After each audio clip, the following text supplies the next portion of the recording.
안녕하세요. 오늘은 비전공자도 합격하는 국제무역사 1급 네 번째 시간입니다.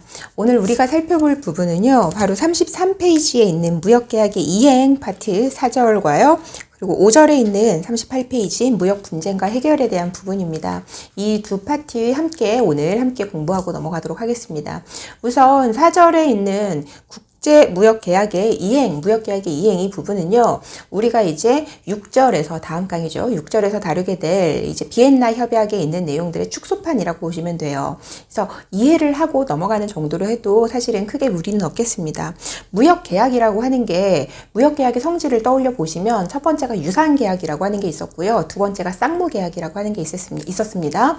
이 쌍무계약의 성질로 인해서 동시이행 항변권이라고 하는 이제 개념이 좀 나왔었고요. 그리고 이제 불효식 계약이다, 그리고 낙성 계약이다 라고 하는 네 가지의 무역 계약의 성질이 있었는데, 그중 쌍무 계약에서 비롯되는 것이 바로 당사자 간의 무역 계약이었던 이제 의무라고, 이행을 해야 되는 의무라고 생각을 하시면 될 것 같아요. 그래서 무역 계약의 어떤 성립에 따라서 당사자라고 함은 매도인과 매수인이 되겠죠. 매도인은 수출자, 매수인은 수입자가 될 텐데, 각각의 주체 입장에서 이행해야 되는 의무를 먼저 살펴보면, 매도인 입장에서 먼저 보겠습니다. 매도인에게는요, 첫 번째, 물건을 건네줘야 하는, 점유권을 이전해야 되는 의무가 있고, 서류 제공의 의무가 있습니다. 점유권이라고 하는 걸 이제 잘 생각을 해보시면 좋을 것 같아요. 점유권이라고 하는 건 내가 물건을 판매하는 사람이에요. 네이버 스마트 스토어에서 물건을 판매하는 사람인데, 내 물건을 누가 구매를 했어요. 그러면 택배 기사님께 그 물건을 물리적으로 건네줘야 되겠죠. 그 택배 기사님의 소유가 되는 게 아닙니다. 이걸 이제 점유권을 이전한다라고 하는데요.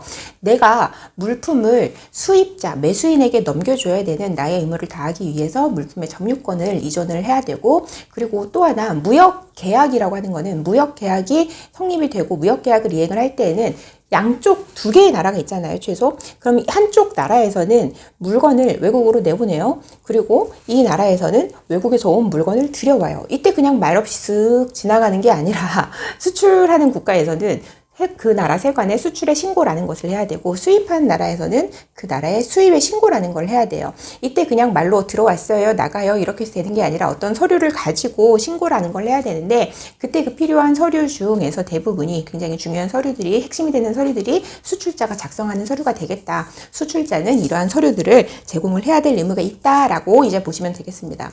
그리고 두 번째가 물품의 인도예요.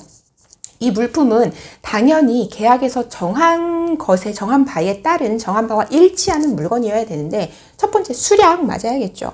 그리고 두 번째, 자, 예를 들어 카메라 삼각대라고 하면, 카메라 삼각대도 굉장히 여러 종류가 있잖아요. 색상이 다양할 수도 있고, 재질이 다를 수도 있고, 기능이 다를 수도 있고, 이런 어떤 이제 물품의 상세와 또 일치를 해야 되고, 그리고 물건의 품질 역시도 계약에서 정한 바와 일치하는 물건을 이제 인도를 해야 되겠다.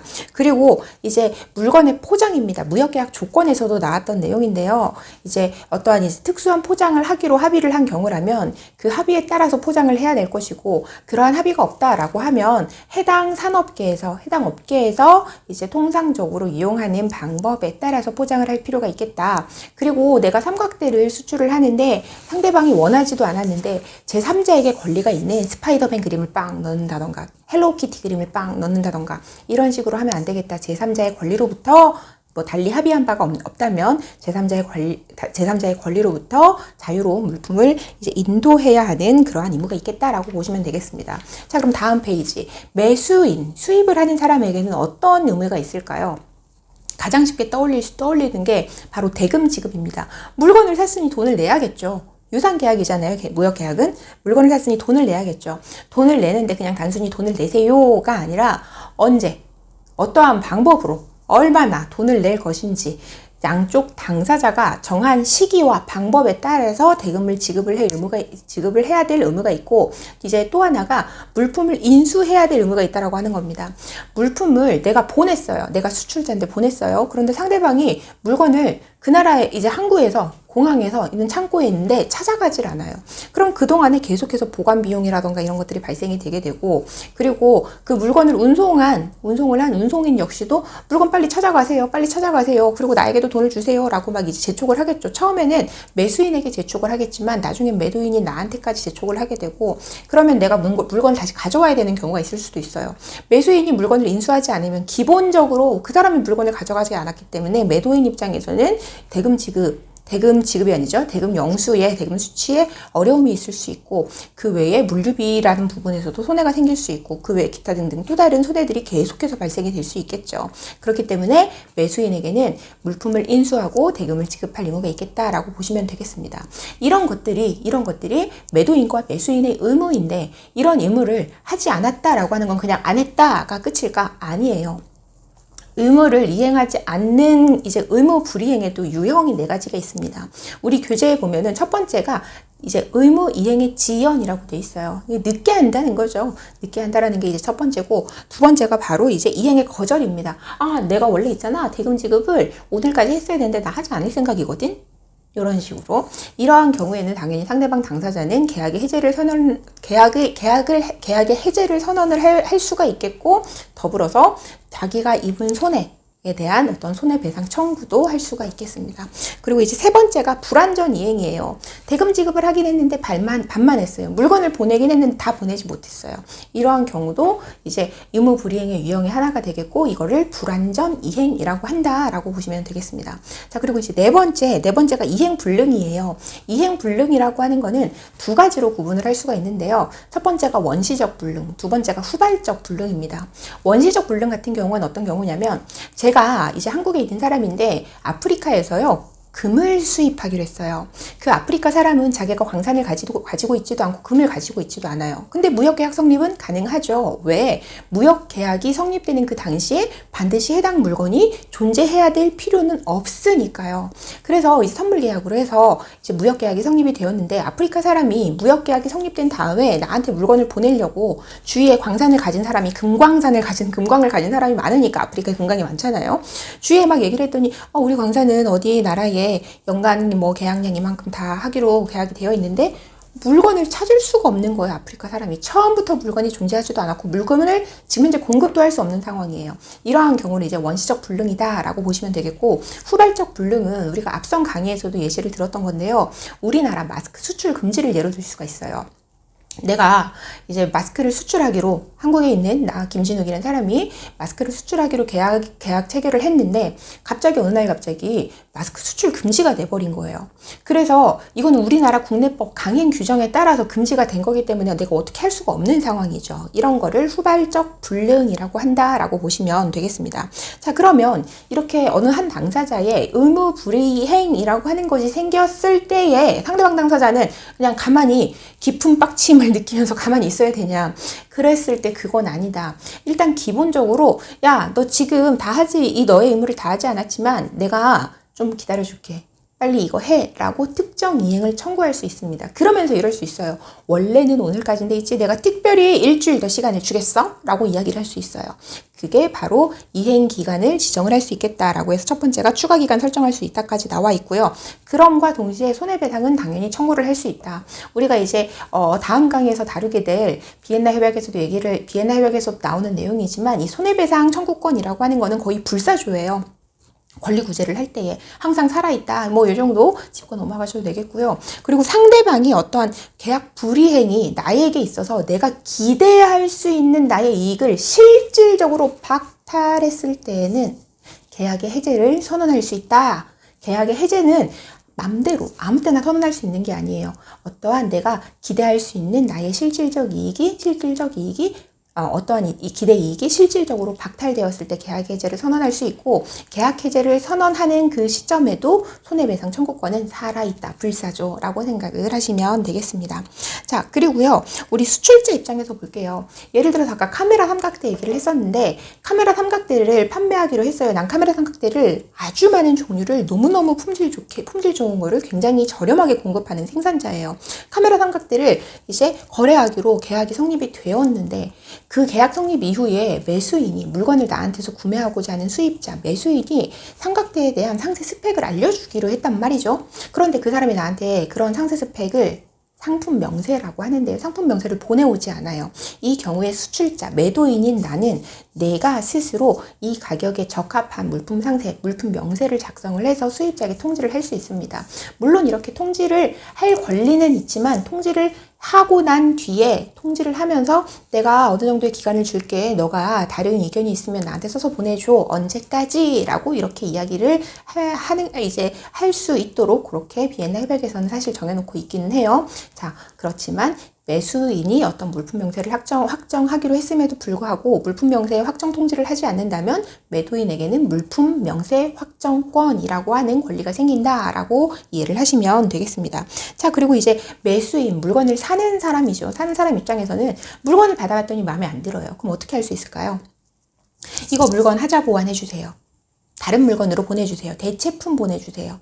또는 물건이 지금 상태가 이러이러하니까 반은 맡겼는데 반은 틀리고 혹은 뭐 70%는 괜찮은데 30%는 불량이고 하니까 대금을 감액해 주세요 라고 이렇게 요구를 할 수 있겠습니다. 지금 우리가 다뤘던 이 내용들은 전부 이제 비엔나 협약, 다음 강의에서 다룰 비엔나 협약에서 나올 내용이기 때문에 내용을 잘 이해하시고 넘어가는 것으로도 이제 괜찮겠습니다. 36페이지에 있는 출제 유형 파악하기를 한번 볼게요. 자, 항상 출제 유형 파악하기를 제가 이렇게 문제를 풀이를 할 때에는 잠시 일시정지를 해두시고요.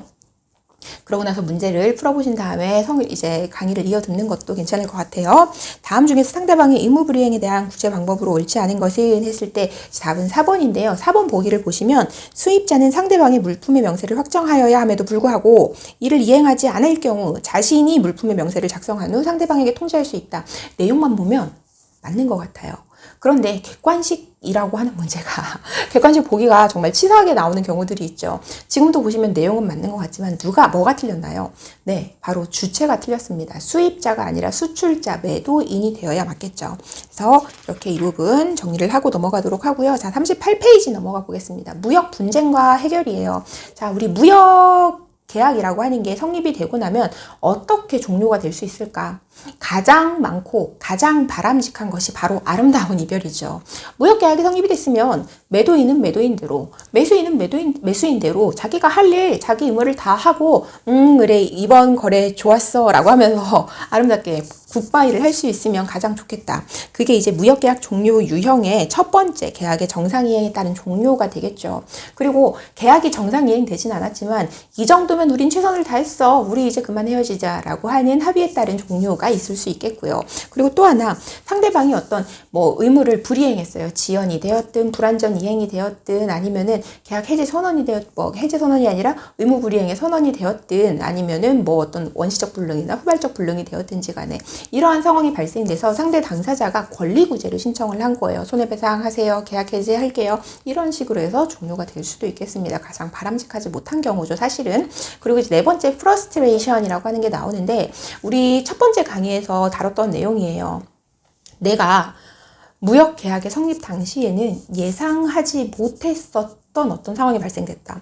우리가 그 예를 마스크 수출 금지 예시를 들었었거든요. 이 경우에 어쩔 수 없는 상황이니까 그냥 계약이 종료되도록 하자라고 하는 게 바로 프러스트레이션이다라고 말씀을 드렸고 이와 좀 대비되는 개념이 있었죠. 어떤 게 있었나요? 하드십이라고 하는 게 있었어요. 하드십은 계약 종료가 아니라 계약을 변경해서라도 열심히 이 계약 이행해보자 라고 하는 게 이제 하드십이라고 했습니다. 프러스트레이션 얘기가 나왔으니까 하드십까지도 함께 정리를 해보고 넘어가면 좋을 것 같아요. 참 제가 1강이라고 말씀을 드렸나요? 프러스트레이션 이 내용은 3강에서 우리가 다뤘던 내용이죠. 무역계약 조항 다시 한번 정정해서 말씀을 드리고요. 자, 클레임의 유형 보겠습니다. 클레임의 유형이라고 하면 우리가 생각할 수 있는 것들이에요. 무역계약 조항이 잘못됐어요. 잘못됐을 수도 있고요. 무역계약 조항은 잘못되지 않았는데 무역계약 조항 또는 조건은 잘못되지 않았는데 어떤 그것에 대한 해석의 차이가 있을 수 있어요. 언어가 다르고 문화가 다르고 그러다 보니까 차이가 있을 수 있고 그리고 똑같은 국제 규칙이라던가 어떤 협약을 놓고도 서로 이해하는 바가 다를 수 있어요. 그런 데서 오는 것들이 이제 발생되는 클레임이 있을 수 있겠고요. 또 클레임이라고 하는 게 무조건 치고받고 싸우는 그런 클레임만 있는 게 아니라 물건이 운송돼서 운송이 되면서 가는 중간에 얘가 어떤 데미지 가 있을까봐 보험에 가입을 할 수도 있거든요. 그랬는데 이제 물건에 실제 데미지가 발생됐어요. 그럼 보험회사에 가겠죠. 나 이거 데미지 생겼는데 돈 주세요. 보험금 청구할 수 있잖아요. 그것도 보험금 청구 클레임이라고 이야기를 합니다. 자, 이렇게 실제 있을 만한 내용, 우리가 이해할 수 있을 만한 이제 이유로 발생하는 클레임도 있지만 이러한 경우도 있어요.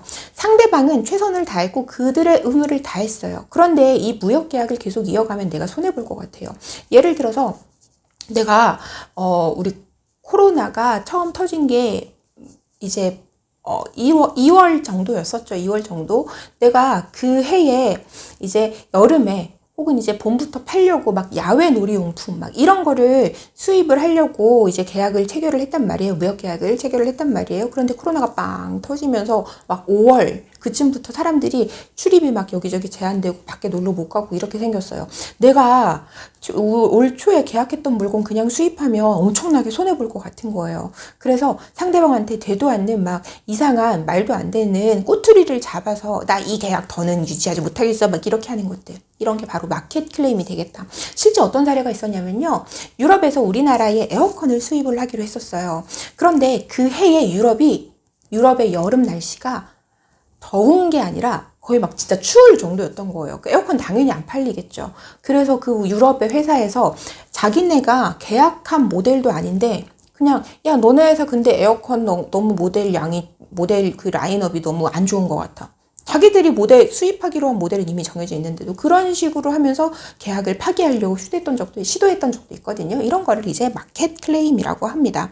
그래서 이런 마켓 클레임이든 뭐든 클레임을 사전에 방지하려면 당연히 상대방 국가의 문화 그리고 언어 이런 것들 좀 이해할 필요가 있겠고, 그리고 무역 계약의 어떤 계약 조항을 좀 철저하게 살펴볼 필요가 있겠다. 그리고 무역 계약 조건, 품질이라던가 수량, 포장, 선적 조건 이런 여러 가지 것들이 있었잖아요. 이런 무역 계약 조건은 최대한 상세하고 명확하게 설정을 하는 것이 좋겠고요. 그리고 클레임에 대비한 조항, 클레임이 발생했을 때는 어떻게 해결을 할 것인지, 언제까지 클레임을 제기할 수 있는지, 클레임은 어떠한 방법으로, 이제 분쟁은 어떠한 방법으로 해결할 것인지, 이러한 것들, 손해배상 산정의 범위라던가, 그리고 클레임을 제기할 수 있는 어떠한 범위들, 미리 이런 것들을 이제 잘 설정을 해놓으면 좋겠죠. 당연히 그리고 워런티, 보증에 관한 내용도 좀 꼼꼼하게 외도인 입장에서는 살펴볼 필요가 있겠고요. 자, 클레임을 방지하기 위한 요령. 우리가 오늘 배우는 이 파트, 특히나 이 5절에서는요, 두 문제 정도가 출제될 수 있어요. 한 문제는 이제 뒤에서 배우게 될 중재라고 하는 부분이고요. 중재라고 하는 파트에서 출제가 될 이제 확률이 좀 높고, 그리고 또 하나는 단독 문제라기보다는 우리가 지금 살펴볼 39페이지에 4번 클레임 방지 이 부분이 무역 결제 파트의 어떤 내용과 결합돼서 보기 한두 개 정도로 나온다던가, 아니면 이 무역 계약 일반 파트에서 보기의 일부로 나온다던가 할 수 있기 때문에 내용을 좀 보시면 좋을 것 같아요.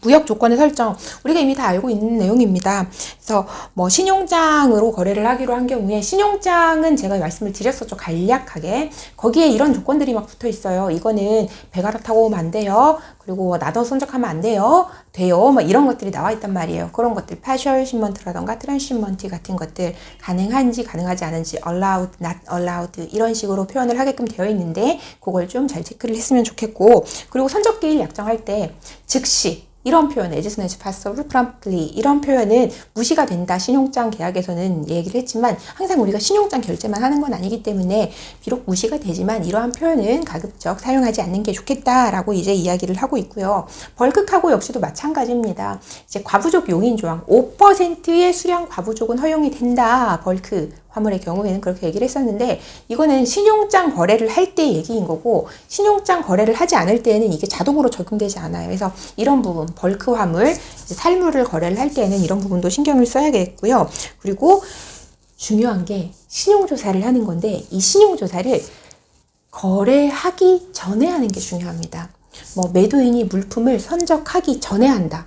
아니면 대금을 지급하기 전에 한다. 이게 아니라 거래 전에 신용조사를 할 필요가 있겠다. 그래서 어떤 문제 보기에서 물품을 인도한 후에, 선적한 후에 즉시 신용조사를 한다. 이런 식으로 나오면 틀린 보기 되겠다라고 하는 점도 체크를 해두시면 좋겠습니다. 자, 그리고 5번에 EXWDDP라고 하는 게 나오는데요. 이게 인코텀지예요. 우리가 아직 배우진 않았는데, 그러니까 맛배기라고 할까요? 여기서만 이제 EXWDDP만 간단하게, 아주 간단하게 말씀을 드리면, EXW하고 DDP를 놓고 봤을 때 EXW는 매수인의 최대 의무, 그리고 DDP는 매도인의 최대 의무라고 얘기를 합니다.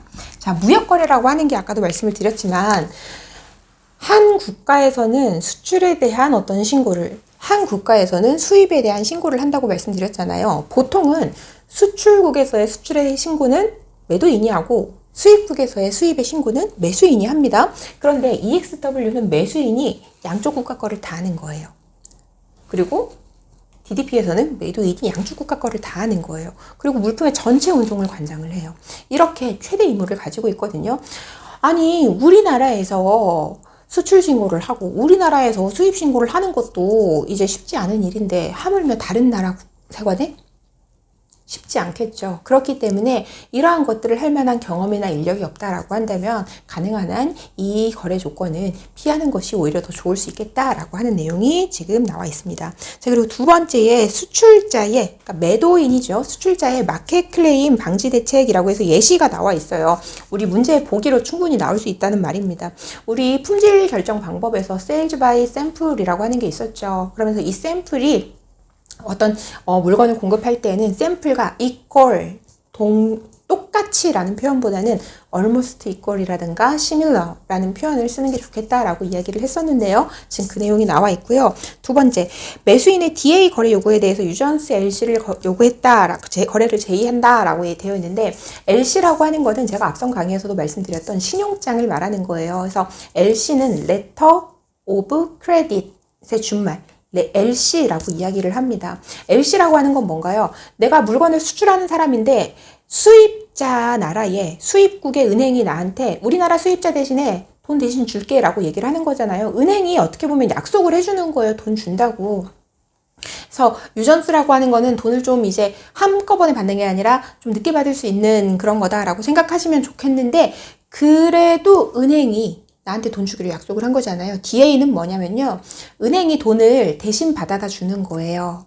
나를 위해서 대신 받아다 주는데 그 돈을 바로 받아오는 게 아니라 돈 줘라고 수입자한테 가서 이야기를 하고 나서 30일이든 60일이든 그 뒤에 받아다 주는 거거든요. 어떻게 보면 외상 거래에 가깝다고 볼 수 있겠죠. 그래서 이왕지사 돈 어차피 바로 못 받을 거면 그냥 은행이 약속해주는 LC 거래가 더 낫지 않나? 라는 이제 그런 의미로 이해를 하시면 좋겠습니다. 자, 그리고 신용장 수령 후 모호한 선적 수료에 대해서 명확하게 수정을 요청했다 라고 되어 있는데 제가 수출자예요. 상대방 수입국 은행이 나한테 돈을 주기로 약속을 했어요. 그러면서 이제 편지를 써주는 거예요. 레터 오브 크레딧, 그게 LC죠. 그러면서 그 편지에 이렇게 씁니다. 야, 수출자야, 너가 나한테 돈을 받고 싶으면 너가 진짜로 물건 보냈다라는 증거를 나한테 제출을 해야 되는데 그 증거 서류는 뭐가 있냐면 하면서 1. 운송 서류, 2. 물품에 대한 내역이 적혀있는 인보이스, 3. 원산지 증명서 이렇게 적으면서 4. 이렇게 적는 거예요. 물건이 품질이 굉장히 좋다는 거를 확인시킬 수 있는 서류. 너무 모호하잖아요. 이런 모호한 서류들은 제거를 해라. 정확하게 어디 검정기관에서 품질 테스트를 받은 서류, 품질 테스트 결과 리포트 이런 식으로 기재가 되어야지 모호한 서류는 좀 명확하게 하는 게 좋겠다. 왜냐하면 그 레터 오브 크레딧 LC에 적혀있는 그 서류들을 은행에다가 제출을 하고 은행이 서류 제대로 갖고 왔네라고 인정이 되면 그때 나는 돈을 받을 수 있는 건데 그런 모호한 서류인 경우에는 보는 시각에 따라 은행이 인정을 해줄 수도 있고 안 해줄 수도 있겠죠. 그렇기 때문에 명확한 서류가 기재가 되어야겠다라고 보시면 되겠고요. 클레임 제기 기한을 짧게 하거나 클레임의 어떤 방법이라던가 클레임을 제기할 수 있는 기간을 설정을 해두는 게 좋겠다. 이렇게 보시면 되겠습니다. 자, 무역 이제 계약이 성립이 되고 당사자가 의무를 최선을 다해서 일단 하겠죠. 클레임에 대해서도 방지를 하면서 무역 계약 성립을 할 때부터 신경을 많이 썼어요. 그럼에도 불구하고 뭔가 분쟁이 생겼어요.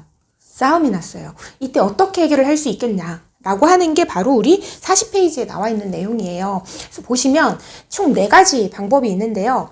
화해, 알선, 조정, 중재 이렇게 보통 이렇게 단계별로 내려갑니다. 물론 꼭 꼭 순서대로 가야 되는 거는 아니에요. 아니지만 보통 이 단계를 거친다라고 생각을 하시면 되겠고, 화해라고 하는 거는 우리 초등학교 때 친구하고 싸우면 선생님 이렇게 불러가지고 너네 왜 싸웠어? 서로 사과해, 악수해, 뭐 그리고 끌어안아 막 이렇게 얘기를 하죠. 그거랑 똑같은 화해예요. 화해라고 보시면 되겠고, 서로 좋게 좋게 우리 앞으로 안 볼 사이도 아닌데 우리 앞으로 롱 비즈니스 하자 이러면서 이제 좋게 해결을 하는 걸 이제 화해라고 보시면 되겠고, 알선이라고 하는 거는, 야, 우리 저 사람이 저기 뭐 싱가포르에 있는 김 씨가 굉장히 이런 거 합리적으로 해결 잘 해준다고 하는데 저 사람한테 가서 물어보자 라고 해가지고 가서 물어보는 거, 그거를 이제 알선이라고 보시면 되겠습니다. 이 알선을 해주는 이제 제3자는, 지금 알선 조정 중재는 제3자가 해결을 해주는 거거든요. 화해는 당사자끼리 하는 거고, 알선에 있는 제3자는 보통 상공회의소인 경우가 많더라. 그렇게 이해를 하시면 되겠고요. 자, 이제 조정입니다. 조정하고 중재가 남아 있는데요. 조정 같은 경우에는 권유라고 보시면 되세요. 어떤 거냐면, 우리가 이제 싸움이 났어요. 싸움이 나가지고 어떤 이제 제3자 조정인한테 가서 이제 묻는 거예요. 우리가 어떻게 해결을 하면 좋겠습니까? 그랬더니 그 사람이 어떤 이제 방법을, 어떤 이제 뭐 해결책을 제시를 해줘요. 그랬을 때 우리 둘 다 그거 괜찮네, 우리 그럼 따라 볼까? 라고 둘 다 동의를 하면 그 조정안에, 제3자의 조정안에 우리는 구속이 돼요. 그걸 따라야 된다라는 말이에요. 이거는 이제 뭐 법원에서 땅땅땅 확정 판결을 해주는 거랑 똑같은 효력은 아니지만, 그래도 법원에서도 화해 판결이라고 하는 게 있거든요. 그거랑 이제 좀 비슷한 효력을 지닌다라고 보시면 되겠고요. 마지막으로 중재. 우리가 이제 무역계약 조항 할 때도 중재에 대해서 살짝 얘기를 했었는데, 중재 같은 경우에는요, 우리가 처음부터 약속을 하는 거예요. 미리. 뭐 나중에 할 수도 있긴 한데 약속을 하는 거예요. 우리 분쟁이 생겼을 때는, 혹은 이 분쟁은 우리 중재판정소에 가가지고 해결해달라고 하자라고 이제 약속을 해놓고, 막 그런 어떤 클레임, 분쟁이 생겼을 때에 중재 판정을 받는 거죠. 그러면 우리 둘 다 동의를 하든 우리 둘 다 동의를 하지 않든, 한 명만 동의를 하든지 간에 그거는 반드시 따라야 돼요. 이게 법원의 확정 판결과 동일한 효력을 지닌다라고 보시면 되겠습니다. 바로 이 중재 파티에서 문제가 이제 한 문제 정도 거의 매회 출제가 된다라고 보시면 되세요. 그래서 이 중재는 뭐냐라고 했을 때, 아까 말씀드린 것처럼 이제 어떤 법원의 확정 판결과 동일한 효력을 지닌다라고 이제 얘기를 하고 있는데, 법원의 죄송합니다. 법원의 확정 판결과 동일한 효력이면 소송이랑 도대체 무슨 차이냐가 궁금하잖아요. 자, 소송은 보세요. 자, 내가 어떤 소송에 휘말렸을 때 어떤 판결이 내려졌어요. 내가 마음에 들지 않으면 항소해서 3심까지 갈 수 있어요. 그리고 나의 재판 과정을 나는 잘 모르는 뭐 기자들도 올 수 있고, 제3자가 와서 방청석에 앉아가지고 이거 다 지켜볼 수 있단 말이에요. 근데 중재는 그게 안 되는 거예요. 그리고 소송 같은 경우에는 법복을 입은 판사님들이 땅땅땅 판결을 해주시잖아요. 중재는 그거랑 또 달라요. 자, 첫 번째, 중재는 일단 전문가가 어떻게 보면은 판정을 한다라고 보시면 되겠고, 항소하고 이게 안 돼요. 한 번 판결 내리면 끝이에요. 단심제예요. 심지어 중재 판정 딱 내려졌는데 내가 마음에 안 들어요. 그럼 난 소송으로 한 번 더 가야지. 이것도 안 돼요.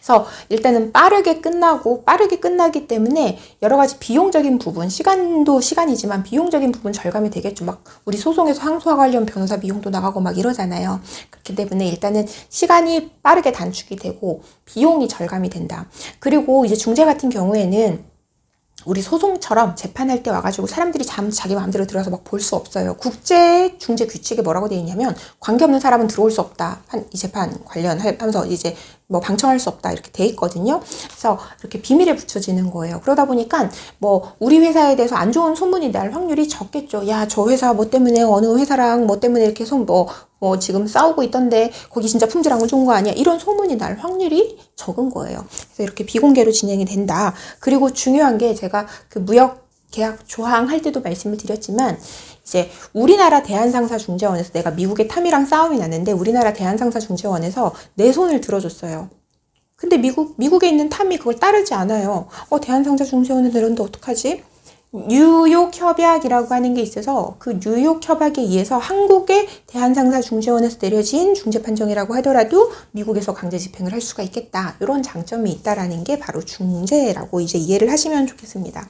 자, 다만 이 중재로 우리의 어떤 무역 분쟁을 해결을 하려면 반드시 서면으로 합의가 돼 있어야 돼요. 우리 분쟁은 중재로 해결을 하겠습니다 라는 서면 합의가 있어야 되는데, 이 서면 합의서에 반드시 들어가야 되는 거 혹시 기억나시나요? 중재지, 중재기관, 그리고 중거법, 이 세 가지가 반드시 들어가야 돼요. 중재인 같은 경우에는 이제 개인이나 단체일 수 있고, 보통 개인인 경우에는 3인으로 구성이 된다라고 하는 점도 이제 기억을 해두시면 좋겠고요.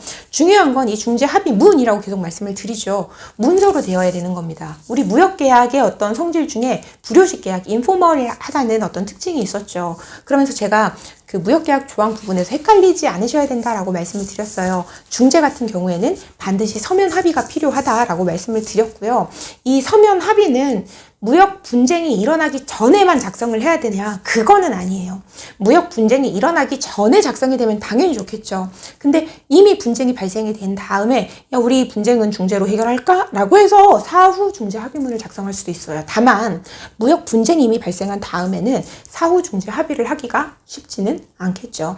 이제 중요한 건 바로 이 부분입니다. 우리 4번에 나와 있는 내용인데요. 4번 끝에 선택적 중재 조항, 중재로 할 수도 있고 안 할 수도 있고, 무역 분쟁 해결을, 이런 선택적 중재 조항은 유효하지 않다라고 하는 점까지 체크를 해두시면 좋겠습니다.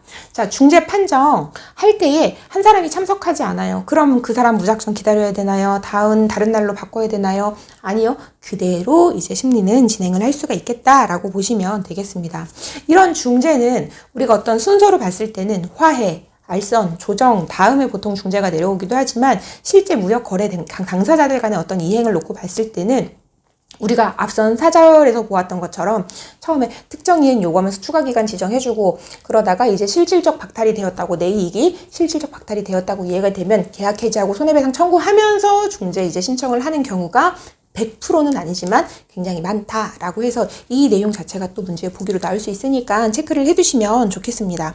자, 중재 신청을 내가 했어요. 탐이 뭔가 이행을 하지 않아요. 내가 중재 신청을 딱 했더니, 우리 그 중재 합의문대로 신청을 딱 했더니 탐이 그 내용을 통지를 받고 펄펄 뛰면서, 아니 저 사람이 말이야, 저 김진욱이 자기가 해야 될 걸 이렇게 하지 않아서 지금 나도 지금 내 의무를 하고 있지 않은 건데 이 중재 신청을 오히려 내가 해야 되는지 말이지, 이렇게 할 수 있잖아요. 그걸 반대 신청이라고 합니다.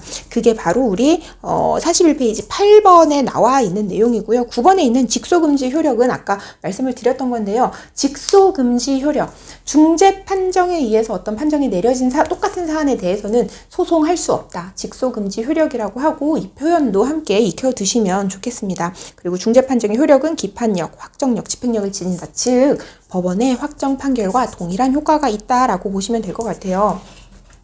이 중재 판정 관련해서 사실은 이 정도만 커버를 해도 어느 정도 문제는 풀어낼 수 있는데, 간혹 최근에 좀 깊이 있는 너무 디테일한 부분이 사실 나온 적이 있어서 이거는 좀 짚고 넘어가면 좋을 것 같아요. 우리 중재라던가 아까 탐이 펄펄 뛰면서 반대 신청을 했다고 했잖아요. 이런 신청을 하게 되면 100%는 아니지만 국제 중재 규칙에 따르면 이 중재 기관에서 자신의 역량에 따라서 어떤 추가 서면을 요구를 할 수가 있어요. 추가 서면을 요구를 할 수가 있고, 100% 항상 그런 건 아니지만 요구를 할 수가 있고, 그러면 이제 추가 서면을 받고 그러고 나서 이제 심리라고 하는 거를 진행을 합니다. 심리. 이제 여러 가지 문서들을 놓고 정황을 놓고 이제 누구의 말이 맞는지 어떻게 이제 하도록 판결을 내려줘야 될지, 이렇게 그 심리라는 과정을 거치고요. 그러고 나서 이제 판정이 내려지는 거예요.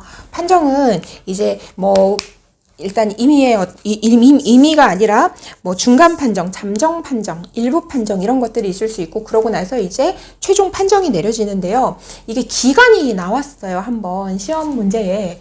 자, 추가 서면 제출이 요구되면 최대 언제까지? 45일.